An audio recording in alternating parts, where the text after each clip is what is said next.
매주마다 설교하는 것이 저는 참 힘듭니다. 여러분들은 제가 편하게 설교하는 것 같이 보일지 모르겠지만 매주마다 정말 힘든 설교를 하고 있습니다. 특별히 목사님들에게 힘든 설교는 헌금에 관한 설교를 할 때가 제일 힘들 거라는 생각이 듭니다.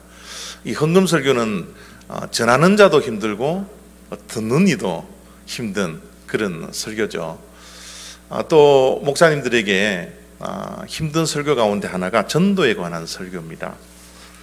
전도에 관한 설교 늘 하라 그러니까, 또 되지도 않는 전도를 계속 하라고 그러니까 이게 듣는 이들에게는 좀 힘든 것 같고, 또 힘들어 듣고 계신 여러분들을 바라보면서 하는 저도, 설교자도 늘 전도 설교를 하면 부담이 되고 또 힘든 설교가 되는 것 같습니다. 그러나 여러분, 헌금 설교, 전도 설교도 힘들지만 정말 힘든 설교는 변화에 관한 설교죠. 회개에 관한 설교요. 이것은 정말 힘든 설교인 것 같아요. 어느 목사님이 교회에 청빙을 받아서 부임을 했는데 첫 번째 설교를 참 은혜롭게 설교를 해서 많은 성도님들이 목사님을 잘 청빙을 했다라고 칭찬도 하고 박수를 쳤었습니다. 그래서 한 주 동안 정말 다음 주 일날 목사님이 어떠한 설교를 말씀하실까 굉장히 사모하는 마음으로 일주일간을 기도하면서 성도님들이 다 기다렸죠. 그래서 그 다음 주일이 되어서 목사님이 설교를 하는데, 설교를 가만히 듣는데 목사님이 지난 주일날 한 설교를 또 하는 거예요. 그래서 성도님들이 조금 웅성대기 시작했습니다. 목사님이 저 설교를 지난 주에 분명히 했는데 왜 저렇게 또 하시게 될까? 목사님이 교회에 부임을 하셔서 많은 일들을 하시느라 설교를 준비할 시간이 없었구나 하는 이해하는 마음으로 그 두 번째 설교를 다 듣게 되었다고 그럽니다. 그래서 세 번째 주일이 되었는데요, 성도님들도 여전히 첫 번째 받았던 그 은혜가 너무나 강력했기 때문에 오늘은 무슨 말씀을 전해 주실까라고 기대를 하면서 설교를 들었는데, 아니나 다를까 설교가 첫 번째 했던 설교와 두 번째 주일날 했던 설교와 토시 하나 틀리지 아니하고 똑같이 하더라는 거예요. 그래서 성도님들이 그 설교를 들으면서 어떤 분들은 우리가 목사님을 잘못 청빙한 게 아닐까? 실력 없는 목사님 우리가 청빙한 게 아닐까? 저 목사님은 설교를 하나밖에 할 수 없는 모양이다? 별의별 생각들이 다 들었던 것이죠. 근데 어디에 가든지 용감한 성도님이 한 분 계시잖아요. 그 용감한 성도님이 손을 하나 뻗쩍 들었습니다. 뻗쩍 들고 하는 소리가, 목사님, 왜 목사님은 설교 준비를 그렇게 안 하세요? 왜 지난주와 지지난주에 했던 설교를 똑같이 그렇게 하십니까? 라고 언성을 높여서 목사님에게 손을 들고 이야기를 했습니다. 그 목사님이 하시는 말씀이 바로 이거였습니다. 너희는 말씀을 행하는 자가 되고 듣기만 하여 자신을 속이는 자가 되지 말라. 매주 설교를 하지만 설교자들에게는 설교를 하는 목적이 있거든요. 그 목적이 뭡니까? 복음 증거입니다.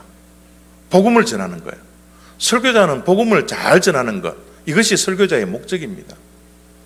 또 한 가지는 성도님들이 신앙생활을 바르게 할 수 있도록 도전시키는 거예요. 잘못 가고 있는 길을 올바른 길로 걸어갈 수 있도록 도전하고 회개시키고 변화를 촉구하는 것, 이것이 목사들이 강단에서 설교하는 목적 가운데 하나입니다. 매주 설교를 하지만 성도님들이 그 설교를 듣고 은혜 받는데 그친다면, 삶이 변화되지 아니하고 그 설교를 삶에 적용시켜 나가지 않는다면 설교자들의 마음이 얼마나 답답하고 얼마나 힘들겠습니까? 성도들이 얼마나 변화가 되지 않았으면 목사님이 처음 했던 그 설교를 계속해서 반복했겠습니까? 저는 우리 교회 2018년도 하나님께서 표를 생각나게 하시고 또 정하게 하여 주셔서 강권하에 데려다가 내 집을 채우라. 정말 목사님들이 설교하기 힘든 이 전도 설교를 2018년 첫 주부터 지금까지 해오고 있습니다. 전도 설교를 하는 것도 힘든데 우리 성도님들의 심령 속에 전도에 대한, 구령에 대한 열정이 불붙지 않는 모습을 본다면 얼마나 힘들겠습니까? 전도는 목사님이나 하는 것이지, 전도는 교회 지도자들이나 하는 것이지 우리와는 상관이 없습니다 라고 전도에 대한 설교를 듣고 계신 분들은 혹시 있지 않습니까? 정말 이런 생각을 할 때마다 정말 세상 살기 힘들다, 정말 설교하기 힘들다 라는 생각을 때로는 가지게 됩니다. 우리 교회 성도님들은 한 분도 그런 분이 계시지 않으리라 믿고 오늘 또 전도에 대한 설교를 하도록 하겠습니다. 사도 바울이 고린도후서 2장 15절 말씀에 우리의 정체성에 대해서 이렇게 말씀해 주셨습니다. 우리는 구원받는 자들에게나 망하는 자들에게나 하나님 앞에서 그리스도의 향기니. 사도 바울이 전해준 우리의 정체성은 무엇이라고요? 그리스도의 향기다. 여러분, 향기라는 것은, 냄새라는 것은 여러 가지 특징들이 있습니다. 그 가운데 두 가지 특징을 제가 여러분들에게 말씀을 드릴 텐데, 첫 번째 향기의 특징 가운데 하나는 향기는 정직하다라는 거예요. 냄새는 속일 수가 없습니다. 김치 먹으면요, 김치 냄새 납니다. 우리 한국 사람들의 요리법에는 늘 마늘이 많이 섞여져 있기 때문에 우리는 마늘을 많이 먹습니다. 여러분, 마늘을 많이 먹으니까 우리의 몸에서는 마늘 냄새가 당연히 납니다. 냄새는 정직한 거예요. 우리의 눈은 속일 수 있고요, 우리의 귀를 속일 수는 있지만 속일 수 없는 것은 우리의 코입니다. 우리의 냄새는 속일 수 없어요. 시각은 속일 수 있을지 모르지만 우리의 이 코, 이 후각은 속일 수가 없다라는 사실입니다. 향기는 짝이 있습니다. 냄새는 짝이 있습니다. 여러분, 쓰레기 모아놓은 곳에는 악취가 나죠. 악취가 나는 곳에는 뭐가 모여들어요? 파리가 모여듭니다. 그죠? 악취가 나는 곳에는 악취를 좋아하는 것들이 찾아오게 되어져 있어요. 그러나 꽃냄새, 꿀냄새를 맡고는 나비와 벌이 찾아옵니다. 냄새는 항상 짝이 있습니다. 우리에게는 어떤 냄새가 있어야 합니까? 그리스도의 향기입니다.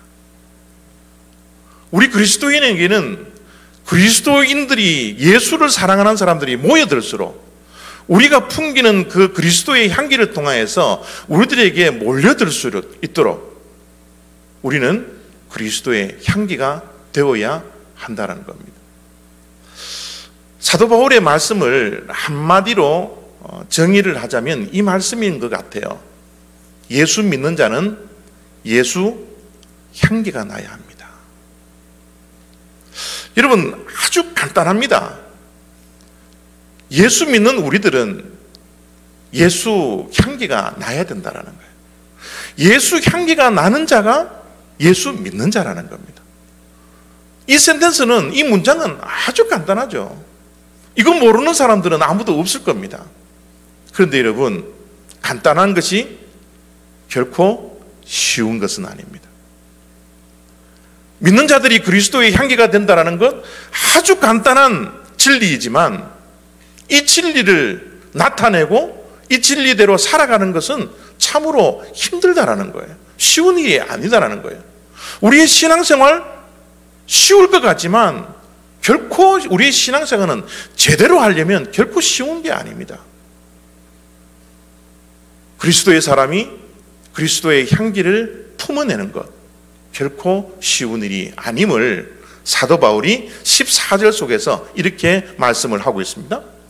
항상 우리를 그리스도 안에서 이기게 하시고 우리로 말미암아 각 처에서 그리스도를 아는 냄새를 나타내시는 하나님께 감사하노라. 사도 바울이 하나님께 감사하는 감사의 내용이 뭡니까? 각 처에서 가는 곳곳마다 그리스도를 아는 냄새, 그리스도의 냄새를 나타내게 해주셔서 정말 감사합니다. 이렇게 하나님께 감사를 했습니다. 여러분, 이 말씀을 가만히 들여다보면요, 그리스도의 향기를 나타내게 하는 것은 자기 자신들이었습니까? 아니면 하나님이었습니까? 누구에게 감사를 하죠? 여러분, 14절 말씀을 보면 자기 자신들이 그리스도의 향기를 품어내는 주체가 되었더라면 항상 우리가 라는 단어를 썼을 텐데, 그 주체가 우리가 아니고 하나님께서 나타내 주실 때만 그리스도의 향기를 품어낼 수 있기 때문에 항상 우리를 각처에서 그리스도를 아는 냄새를 나타내게 하시는 하나님께 감사하노라. 그리스도의 향기를 내 자신이 아니라 누가 내게 한다고요? 하나님께서. 여러분, 우리 신앙은 중심 이동이 숙제인 것 같아요.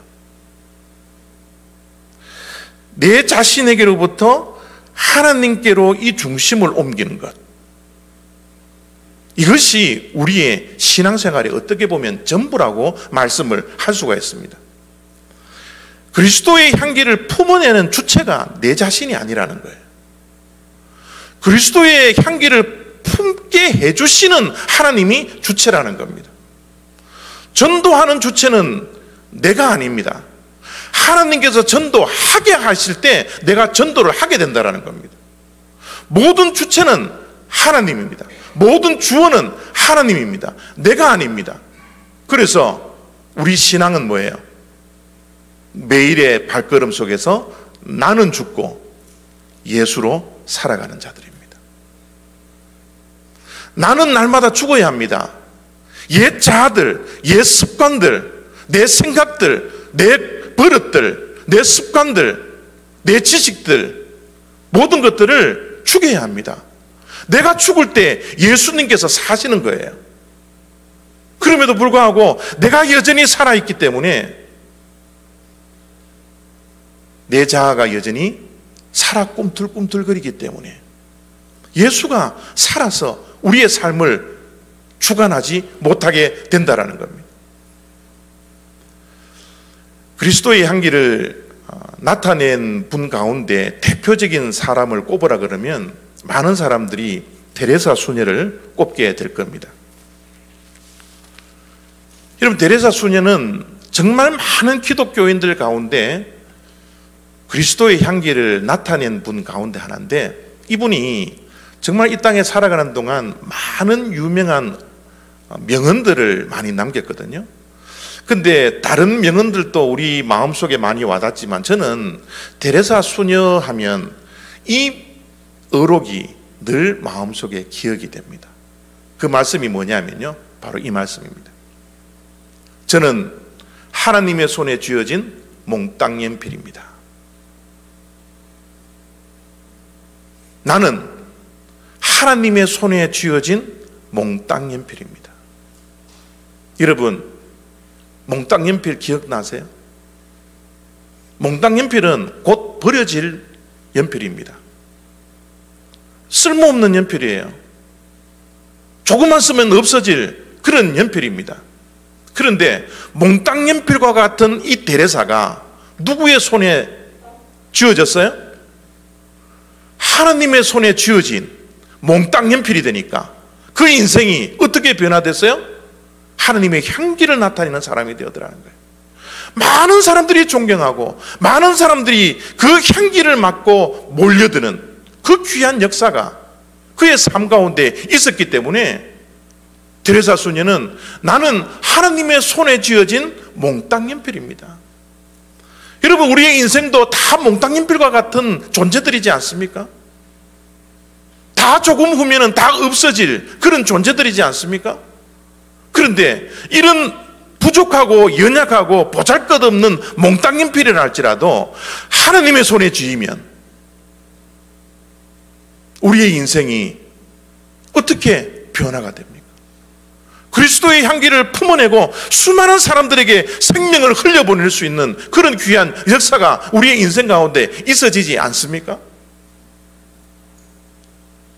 사도 바울이 그리스도를 아는 냄새를 나타내시는 하나님께 감사를 하면서 그리스도의 냄새, 그리스도의 향기가 될 수 있었던 그 일들을 앞에서 말씀을 하고 있습니다. 항상 우리를 그리스도 안에서 이기게 하시고, 그리스도 안에서, 예수 안에서 승리케 하시고, 우리로 말미암아 각처에서 그리스도를 아는 냄새를 나타내셨다라는 거예요.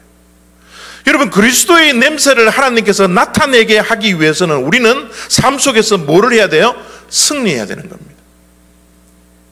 우리의 삶 속에서 승리할 때 하나님께서 우리로 말미암아 그리스도의 향기, 그리스도의 냄새가 나는 그 아름다운 모습으로 주님께서 변화시켜 주시더라는 거죠. 문제는 뭡니까? 승리를 하느냐, 패배하느냐. 여러분, 이 승리는 어디에 있을 때 보장된다고요? 그리스도 안에 있을 때. 그리스도 안에 있을 때 우리는 승리가 보장되는 것이지, 그리스도 밖에 있을 때는 어떻게 해요? 우리는 승리할 수가 없습니다. 내가 그리스도 안에 있느냐, 그리스도 밖에 있느냐, 이것이 너무너무 중요한 거예요. 우리가 그리스도 안에서 이기게 될 때, 승리할 때 우리를 통하여서 그리스도의 냄새를 나타내는 것이 하나님의 방법이라는 사실입니다. 지난 한 주간 우리의 삶을 돌이켜보죠. 우리는 승리한 삶을 살다가 이 자리에 오셨습니까? 아니면 패배한 모습으로, 패잔병의 모습으로 이 자리에 나와 있습니까? 어떤 모습인가요? 여러분, 많은 분들이 신앙생활을 하면서 승리의 그 맛을 보기보다는 패배의 맛을 볼 때가 얼마나 많은지 몰라요. 직장생활에서 우리는 패배합니다. 가정에서 부부와의 관계 속에서 패배를 합니다. 이웃과의 관계 속에서 패배합니다. 아내와 남편과의 관계 속에서, 자녀와 부모와의 관계 속에서 패배합니다. 우리는 수많은 패배가 우리의 삶 속에 들어와 있지 않나요? 지난 주간에 NBA 그 파이널이 있었습니다. 마지막 경기를 해서 4대0으로 골든 스테이트 무슨 팀입니까? 골든 게이트 팀이 이기게 되었는데 뭐 관심도 없으신 모양이죠. 예. 여러분, 지금 저 사진에 나와 있는 저 농구 선수가 이 세상에서 농구 제일 잘하는 사람이에요. 그런데 지난주에 있었던 파이널 경기 때 힘 한 번 쓰지 못했습니다. 왜 힘 한 번 쓰지 못한 줄 아세요? 첫 번째 경기, 두 번째 경기, 세 번째 경기에서 패배를 했기 때문에 패배의식이 그를 사로잡았던 겁니다.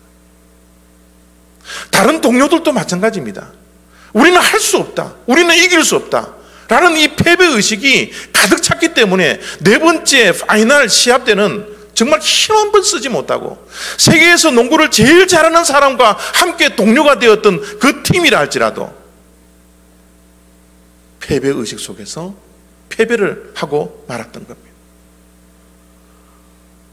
주 안에서 예수 그리스도는 우리들에게 선포하여 주셨습니다. 예수 그리스도 안에서 있을 때 우리는 넉넉하게 이기느니라. 여러분, 주님의 말씀입니다. 우리는 승리가 보장된 사람들이에요. 우리는 이 땅에서 날마다 실패하고 패배하는 그런 인생이 아니라 관계 속에서 내 자신과의 싸움에서, 사단과의 영적 전쟁에서, 이 세상과의 싸움에서 날마다 패배하여서 패배의식에 사로잡혀 나는 이길 수 없는 사람이야 라고 하는 그런 인생이 아니라 우리는 그리스도 안에 있을 때 주님께서는 넉넉하게 승리해 주시겠다고 약속해 주셨기 때문에 우리는 승리자로 이 땅을 하루하루를 살아가야 된다는 사실입니다. 많은 성도님들이 넉넉하게 승리하기보다는 가까스로 승리할 때가 많아요. 간신히 승리할 때가 얼마나 많은지 모릅니다. 그 가까스로 승리한 그것이 우리 신앙의 전부인 것처럼 만족하며 살아갈 때가 얼마나 많은지 모릅니다. 아닙니다, 여러분. 우리 믿는 자들은 하나님께서 넉넉하게 승리하는 승리의 깃발을 우리들에게 날마다 허락해 주시는 겁니다. 언제? 우리가 그리스도 안에 있을 때. 우리가 그리스도 안에 있느냐, 그리스도 바깥에 있느냐, 얼마나 중요한지 모릅니다. 여러분, 향수 가운데 샤넬 5인가 저게 아주 좋은 향수라면서요. 하나님은 향수 가운데도, 그리스도의 향기 가운데서도 저런 값비싸고 존귀한 향수가 되기를 원하시지, 값싼 향기, 조금 있으면 악취가 나는 그런 향기, 그런 향기를 주님께서 원하시지 않는다라는 겁니다. 하나님은 우리가 넉넉하게 승리하게 하셔서 어느 곳에 가든지 각처에서 우리가 서 있는 그곳에서 그리스도의 냄새, 그리스도의 향기를 품어내는 샤넬 넘버 5와 같은 그런 아름다운 향기를 품어낼 수 있는 그 승리자의 모습으로 우리가 이 땅에 살아가기를 원하신다는 거예요. 문제는 우리가 그리스도 안에 있느냐, 그리스도 밖에 있느냐, 이것이 우리에게 문제라는 것. 어떻게 하면 그리스도 안에서 날마다 넉넉한 승리를 맛보며 그 넉넉한 승리로 말미암아 우리를 통하여서 각처에서 그리스도를 나타내는 그리스도의 향기가 될 수 있는가? 첫 번째로, 우리가 그리스도 안에 있으려면 예수님을 따라가야 합니다. 예수님을 쫓아가야 합니다. 여러분, 지난 한 주간을 우리의 삶을 돌아보십시오. 우리는 무엇을 따라가고 있습니까? 무엇을 쫓아서 우리의 인생의 발걸음을 걸어가고 있습니까? 우리는 예수님 한 분만을 바라보며 예수님을 쫓아갈 때 우리가 예수 안에서 넉넉하게 승리할 수 있는 그 길이 열려지더라는 거예요. 사도 바울이 고린도 후서를 썼을 때의 시대적인 배경은 물론 이 로마 시대입니다. 이 로마 시대에서 살고 있었던 사도 바울이었기 때문에 향기라는 이 단어를 우리들에게 끄집어 준 것도 분명히 시대적인 배경이 있었으리라 그렇게 생각을 할 수가 있죠. 로마 군대가 전쟁을 벌여서 큰 대성을 거두면 로마 시내에 있는 개선문에 수많은 병사들을 뒤로하고 딱 진군을 해서 개선문에 도착을 합니다. 그 개선문에 도착할 때는 승리의 귀환이죠. 그냥 10명, 20명 죽은 것이 아니라, 죽인 승리가 아니라 5,000명 이상의 대성을 거둔 그 군인들에게 저런 환호와 저런 명예를 준다고 합니다. 승리의 귀환을 할 때 로마에 있는 제사장들이 많은 향기를 품어낸대요. 그 향기가 로마 시내 전체를 덮고 그 냄새를 맡고 사람들이 모여서 개선 장군에게 박수를 치고 환호하고 소리치는 그 일들이 늘 있었답니다. 그런데 여러분, 저런 개선을 할 때의 모습을 가만히 들여다보면 개선하는 장군이 흰 말을 타고 탁 제일 앞에서 탁 옵니다. 사람들이 박수를 칩니다. 근데 여러분, 그 박수는 개선 장군에게만 치는 것이 아니라 그를 뒤따라오는 모든 병사에게 박수를 치는 거예요. 여러분, 우리는 우리의 개선 장군이 있습니다. 우리의 대장 대신 예수 그리스도. 그 대장 되신 예수 그리스도, 죽음의 권세를 이기신 그 예수 그리스도, 이 세상의 모든 두려움을 없애주시는 그 예수 그리스도, 우리를 고아처럼 버려두시지 아니하고 날마다 우리와 함께하여 주시는 그 예수 그리스도, 예수 그리스도 안에서 있을 때 우리를 넉넉하게 승리하게 해주시는 그 대장 되신 예수 그리스도, 그 대장 예수 그리스도, 그 대장 예수 그리스도를 우리가 뒤만 따라간다면 그리스도께서 받으셨던 그 승리의 환성, 그 그리스도의 박수, 뒤따라오는 우리들도 그 환호와 그 칭송을 모두 받고 누릴 수 있게 되더라는 겁니다. 지난 주일날 요한복음 3장을 생명의 삶을 가지고서 묵상을 했습니다. 나면서부터 안전뱅이 성전 미문에서 베드로가 이렇게 세웠습니다. 한 번도 일어난 걸 걸어봄을 경험하지 못했던 그 자에게 베드로가 이런 이야기를 합니다. 은과 금은 내게 없어도 내게 있는 것 내게 주노니 곧 나사렛 예수 그리스도의 이름으로 일어나 걸어라. 나는 금과 은이 없다 할지라도 내게 있는 그 한 가지, 그 하나의 이름, 나사렛 예수 그리스도의 이름, 그 이름으로 일어나 걸어라. 여러분, 베드로가 무슨 능력이 있습니까? 베드로가 무슨 여러분 기적을 베풀 만한 그런 사람입니까? 그런 도망자였습니다. 그런 비겁자였습니다. 그럼에도 불구하고 한 번도 일어나지 못했던 나면서부터 앉은 바에게 말씀합니다. 그 말씀의 능력이 어떤 말씀의 능력입니까? 예수의 이름이라는 거예요. 우리의 대장 되신 예수 그리스도, 죽음과 사망의 권세를 이겨내신 그 예수 그리스도, 완전한 승리, 최후의 승리를 거두신 그 예수 그리스도의 이름, 그 그리스도의 이름의 능력으로 일어나 걸어라. 그러니까 여러분, 이 앉아서 구걸하던 그 안전뱅이가 베드로가 손을 붙들고 일으켜 세우니까 일어났을 뿐만 아니라 걷고 뛰고 하나님을 찬송을 했다. 여러분, 예수 그리스도의 이름이 한 사람의 인생을 혁명의 단계로 돌아가게 하는 거예요. 혁명의 사건이었습니다. 한 번도 걷지 못했던 그 자가 걷고 뛰는 기적 같은 일들을 경험하지 않아요. 무엇 때문입니까? 예수 그리스도의 이름. 그 예수 그리스도의 이름을 따르고 그 예수 그리스도의 이름을 쫓았던 베드로, 예수의 이름으로 선포할 때 기적 같은 일이 있었더라는 거예요. 예수 안에 있으려면 예수님을 가까이 해야 합니다. 예수님을 가까이 해야 합니다. 여러분, 시편 73편에 이런 말씀이 있습니다. 하나님께 가까이함이 내게 복이라. 여러분, 어떤 것이 진실된 복입니까? 진짜 우리가 찾는 복이 과연 무엇입니까? 여러분, 무엇을 우리가 가까이 하고 있습니까? 무엇을 가까이 해야 합니까? 시편의 기자는 하나님께 가까이함이 내게 복이라고 분명히 말씀해 주고 있습니다. 이게 우리의 신앙의 모습이 되어야 되지 않겠습니까? 이것이 그리스도 안에서 살아가는, 승리하는, 넉넉하게 승리하는 사람들의 모습이지 않습니까? 하나님께 가까이 하라고 그러니까 이 뭐 추상적으로 또 목사님이 또 말씀하시는구나, 그렇지 않습니다. 하나님께 가까이 하는 것, 구체적으로 말씀을 가까이 하는 겁니다. 여러분, 하나님을 얼마나 우리는 사랑하고 있습니까?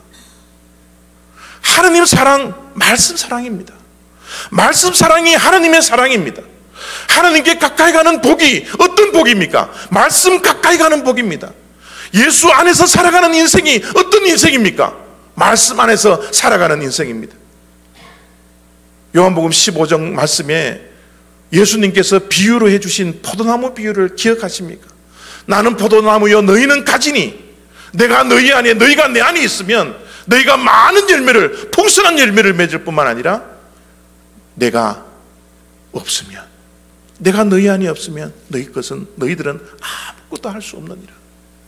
이 말씀을 제자들에게 이렇게 풀이를 해 주셨던 것을 여러분 기억하십니까? 내가 너희 안에 있고 너희가 내 말에 거하면 너희가 풍성한 열매를 맺고, 하나님께 가까이 가는 것이 복입니다. 하나님 안에 있는 것이 복입니다. 그리스도 안에 사는 것이 우리는 넉넉한 승리를 하나님께서 허락해 주신다라는 사실입니다. 그리스도 안에 있을 때 우리는 그리스도의 향기가 되어질 수 있다라는 겁니다. 말씀을 가까이 합니다. 말씀을 가까이 하는 것이 우리에게는 복이라는 사실입니다. 2015년 SK 회장이죠. 이름이 뭡니까? 최태원 회장인데요. 이 최태원 회장이 감옥소에 갇혔다가 출소를 했습니다. 출소를 해서 기자들이 사진을 찍는 그 포토라인에 섰는데 거기서 절을 하는 모습입니다. 여러분, 그 손에 쥐어진 것이 무엇인 줄 아십니까? 성경책이었습니다. 많은 기자들이 기자회견을 하는데 저 최태원 회장이 가슴에 성경책을 품고 놓지를 않았습니다. 감옥 안에서 성경을 얼마나 읽었는지, 내가 세상에 나가서도 이 하나님의 말씀을 내가 놓치지 않을 것이다, 내가 하나님의 말씀을 가까이 한 것이 이것이 내게 복이라는 사실을 그가 깨달았기 때문에 수많은 기자들 앞에서도 그는 성경책을 품고 놓지를 않았던 거죠. 하나님의 말씀을 가까이 하는 것이 복이라는 사실입니다. 요즘 한국을 깨우는 목사님들 가운데 한 분이 이찬수 목사님이시거든요.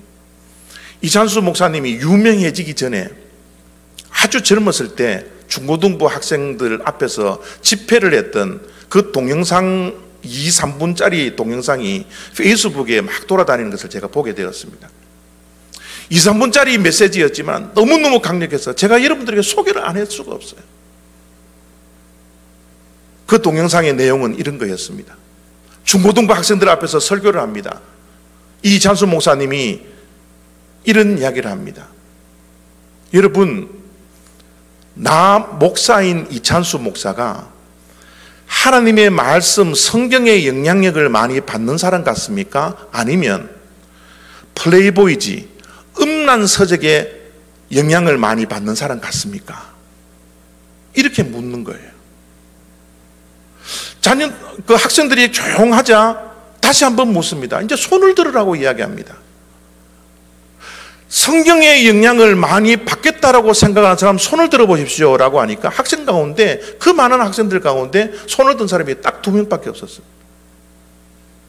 포르노 잡지인 플레이보이지의 영향을 많이 받는다라고 생각하시는 분을 손 들으라 그러니까 아이들이 수르륵 손을 다 드는 거예요. 물론 아이들이 목사님을 놀리려고 손을 들었겠지만 그 목사님이 그 광경을 보면서 이렇게 결론을 맺습니다. 나는 목사지만 성경의 영향력을 받을 수도 있고 포르노 잡지인 플레이보이지의 영향을 받을 수도 있습니다. 그러나 내가 진짜 영향을 받는 것은 내 손에 무엇이 들려 있는가에 달려 있습니다. 목사지만 내 손에 플레이 잡지가 손에 붙들려 있으면 내가 그 영향을 받을 수밖에 없지만, 내가 성경 말씀을 가까이 하고 말씀을 매일매일 묵상하기 시작하면 하나님의 말씀을 영향력을 받을 수밖에 없는 사람이라는 사실을 이야기를 해주고 있습니다. 학생들에게 묻습니다. 당신들의 손에 무엇이 들려져 있습니까? 여러분의 인생에 무엇을 가까이 하고 있습니까? 어떤 영향력을 받고 있습니까? 이찬수 목사님은 중고등부 학생에게 도전을 하는 거예요. 저는 오늘 또 동일하게 여러분들에게 도전하고 싶습니다. 여러분의 손에 무엇이 들려져 있습니까? 무엇을 따라가고 있습니까? 무엇을 쫓아가고 있습니까? 무엇을 가까이 하고 있습니까? 가까이 하는 것이 우리에게 지대한 영향력을 끼친다는 것을 잊지 않아야 합니다. 예수님을 전해야 하는 사람이 예수 안에 있는 사람입니다. 예수를 전할 때 우리는 그리스도의 향기가 되는 겁니다. 여러분, 우리는 다른 향기가 아닙니다. 그리스도의 향기입니다. 우리에게는 그리스도의 냄새가 나야 합니다. 냄새는 아까도 말씀드렸지만 정직한 겁니다. 내 안에 그리스도가 가득 차 있을 때, 내가 그리스도께 가까이 갈 때 나에게는 그리스도의 향기가 품어나올 수 있게 된다는 사실을 기억해야 합니다. 많은 분들이 차 안에 방향제를 놓고 다니실 겁니다. 여러분, 이 방향제가 시간이 지나면 어떻게 돼요? 냄새를 나지 않습니다. 냄새를 나타낼 수가 없습니다. 여러분, 우리가 예수 그리스도를 전해야지 예수 그리스도의 향기를 품어낼 수 있는 사람이 되는데, 그리스도의 향기로서 하루하루를 살아가게 되는데, 우리는 입술을 열지 못하고 담대하게 복음을 전하지 못했던 이 시절들이 얼마나 많이 있습니까? 우리가 예수 그리스도를 전하지 못한다면 우리는 저 차에 냄새 나지 않는 방향제처럼 될 수밖에 없다는 사실을 기억하셔야 합니다. 우리는 십자가의 전달자입니다. 우리는 십자가를 유통시켜야 합니다. 저 십자가에 생명이 있기 때문에 그렇습니다. 저 십자가에 구원이 있기 때문에 그렇습니다. 우리가 그리스도의 향기가 되어서 생명을 전할 수 있는 그런 주님의 백성들이 되어지기를 원합니다. 이것이 우리가 가지는 사명입니다. 이것이 우리가 매일매일 해야 될 사명입니다. 여러분이 처해 있는 각 처에서 그리스도의 향기를 품어내시는 주님의 백성들 되어지기를 바랍니다. 그리스도 안에서 날마다 넉넉하게 승리하는 그런 주님의 백성들 되어지기를 원합니다. 주님께서 우리의 몸과 마음과 심령 속에서 우리의 행동과 우리의 언어와 우리의 인격과 우리의 성품 속에서 그리스도의 향기를 품어내는 놀라운 역사가 있게 되기를 원합니다. 기도하겠습니다.